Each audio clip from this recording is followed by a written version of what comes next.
ஜன்னல் வழி நாள்தோறும் மின்னல் ஒன்று கை காட்டும்.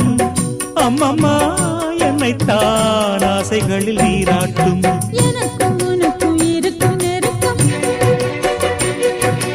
இளமை தொடங்கி முதுமை வரைக்கும்.